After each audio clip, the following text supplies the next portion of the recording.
അമ്മയോട് എനിക്ക് വളരെ ഇഷ്ടം. അമ്മ ഞാൻ പറയുന്ന എല്ലാം ഉണ്ടാക്കി തരും. എനിക്ക് പുട്ട് വേണമെന്ന് പറഞ്ഞാൽ അമ്മ പുട്ട് ഉണ്ടാക്കി തരും. ആദ്യം പുട്ടുപൊടി എടുത്ത് പാത്രത്തിൽ ഇട്ടിട്ട് മാറ്റി വെക്കണം. എന്നിട്ട് തേങ്ങ ചിരട്ടണം. എന്നിട്ട് പുട്ടുകുട്ടി എടുത്തിട്ട് ചില്ലിടണം. എന്നിട്ട് ഇച്ചിരി തേങ്ങ ഇട്ടിട്ട് പുട്ടുപൊടി ഇടണം. എന്നിട്ട് ലാസ്റ്റിൽ ഇച്ചിരി തേങ്ങ ഇട്ടിട്ട് പുട്ട് ചൂടാക്കാൻ വയ്ക്കണം. പുട്ട് ചൂടായി കഴിഞ്ഞിട്ട് അമ്മ എനിക്ക് പുട്ടിട്ട് തരും. എന്നിട്ട് അതിൻ്റെ കൂടെ കുടിക്കാനായിട്ട് എനിക്ക് ചായ തരും. കൂടെ കറിയായിട്ട് കടലക്കറിയും പഴവും പപ്പടവും തരും. ചായ എങ്ങനെ ഉണ്ടാക്കണേന്നറിയാവോ? എൻ്റെ അമ്മയുടെ ചായ ഒരു പ്രത്യേക ചായ. ആ ചായയുടെ സാധാ ചായ ഒന്നുമല്ല, ഇഞ്ചി ചായ. അതെങ്ങനെ ഉണ്ടാക്കണേന്ന് പറയട്ടെ. ആദ്യം ഒരു ഗ്ലാസ് പാൽ അളന്ന് വയ്ക്കണം. എന്നിട്ട് തീ എത്തിച്ചിട്ട് പാത്രത്തിൽ പാലൊഴിച്ച് തീയുടെ മണ്ടയ്ക്ക് വെക്കണം. എന്നിട്ട് ഇച്ചിരി തേയിലപ്പൊടി ഇടണം. പിന്നെ പഞ്ചസാര ഇടണം. ഇട്ടിട്ട് ഇഞ്ചി ചതച്ചിടണം.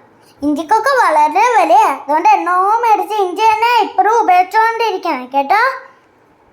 ഇഞ്ചി ഇട്ടിട്ട് ഇച്ചിരി ഏലക്ക ഇടണം. ഏലക്ക ഇട്ടിട്ട് ചായ പൊങ്ങി വരുമ്പോൾ എടുത്ത് അമ്മ എനിക്ക് ഒഴിച്ച് തരും. എന്നിട്ട് പപ്പടം എങ്ങനെ കാച്ചണേന്നറിയാവോ? പപ്പടം ആദ്യം അമ്മ എനിക്ക് പപ്പടം എടുക്കും. എന്നിട്ട് ഒരു ചട്ടിയിൽ എണ്ണ ഒഴിച്ച് എണ്ണ ചൂടാക്കാൻ വയ്ക്കും. ചൂടാക്കാൻ വെച്ചിട്ട് എണ്ണ ചൂടാകുമ്പോൾ പപ്പടം കാച്ചാനിടണം. പപ്പടത്തിലൊരു കുട്ടിക്കിടത്തേം കൂടിയും കൊടുക്കണേ. എന്നിട്ട് പപ്പടം കാച്ചാൻ ഇടണം. എന്നിട്ട് പപ്പടത്തിൻ്റെ കൂടെ ഇടയ്ക്കിടയ്ക്ക് തിരിച്ചും മറിച്ചും ഇട്ട് കൊടുക്കണേ. കൈകൊണ്ട് തിരിക്കല്ലേ. പപ്പടം കുത്തും കൊണ്ട് തിരിക്കണം. തിരിച്ചിട്ട് അമ്മ പപ്പടം കാച്ച വരുമ്പോൾ എനിക്ക് പപ്പടം ഇട്ട് തരും. പിന്നെ എനിക്ക് ഏറ്റവും വളരെയധികം ഇഷ്ടമുള്ള പഴം അമ്മ എനിക്ക് മേടിച്ചു തരുന്നത് ഞാലിപ്പൂ.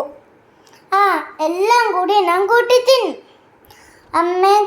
ടീച്ചർ അമ്മയെക്കുറിച്ച് പറഞ്ഞ വാചകം ഇഷ്ടപ്പെട്ടോ? നിങ്ങൾക്ക് ഈ വീഡിയോ ഇഷ്ടപ്പെട്ടാൽ ലൈക്ക് ചെയ്യണം, സബ്സ്ക്രൈബ് ചെയ്യണം, താഴെ ബെൽ ബട്ടൺ വെക്കണം. അടുത്ത വീഡിയോ ആയിട്ട് നമുക്ക് അടുത്ത ദിവസം കാണാം. Tata bye bye. നിങ്ങൾക്ക് സന്തോഷമായ ഞങ്ങൾക്ക് സന്തോഷം. ചിക്കൂസ് വേൾഡ്.